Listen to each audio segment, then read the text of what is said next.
Phakathi. Abantu siyaphila nje. Kuyaphela mkhulu kuyahlangana la. Angithi Kuyahlangana. kuyahlangana impela. Kuyahlangana. Senenze ngapi manje namhlanje?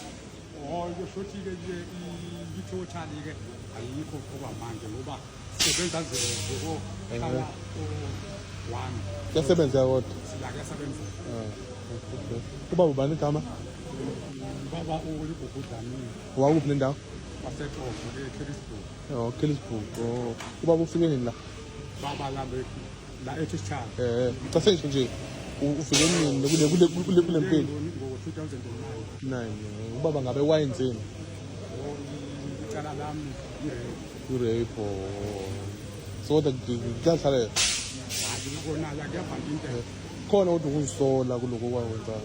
Baba kumina cha. Akukho kumina baba ngoba ngizange ngenze. Oh. Wenze ngane kuphi? Oh, awulenzanga icala. Oh, okay. South Africa sibingelela namhlanje kumhla ka-17 ke enyangeni uMashi onyakeni 2025 sibingela ke sibuye endleleni sibuye eMaritzburg njengoba sithembisile izolo ukuthi ke sizovuka namhlanje ke njengenhlangano ithuleni ukubambisana nezikhungo sesi-Atheni siye ngapha eMaritzburg uyobheka ubabudlamini ke sesibuya khona but ke i-update eningi nephelele sokwazi ukuthi siyilethe kusasa kodwa nabaka nabafethu sihamba nabakampungu sesi-Atheni nabo nje ngiyacela babe ukukholwa kwabo. Siyabingelela South Africa namaphethini lobe sechazileyo kuba umfanazi kunjengoba sisho nje izimpungo siyatheni zithe nje hayi asivukele khona okuningi ke kuzolandela. Siyabonga nezabotho sibonge nje ne-feedback esiyithola nje kakhulu nama-encouragement nama-words of support avelayo support babudlamini esithembayo ukuthi ke engathi i-social network singayisebenzisa into njengalezo ukunika amandla nokusupportana njengabantu abamnyama South Africa ukuze sikwazi ukusiza komunye uma sibona ukuthi usenkingeni ilokho nje kodwa ke kusasa sizoletha i-report. Siyabonga sale kahle.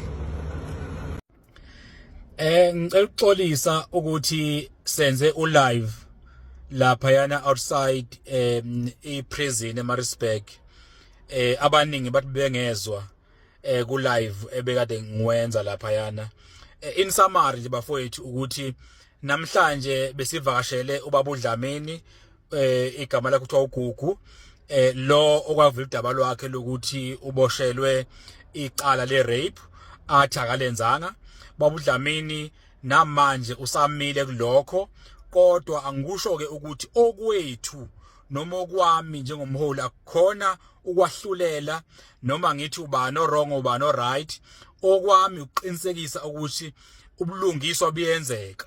So uma babudlamini ukuthi uboshelwe icala ngalenzanga kumzomela athole ubulungiswa.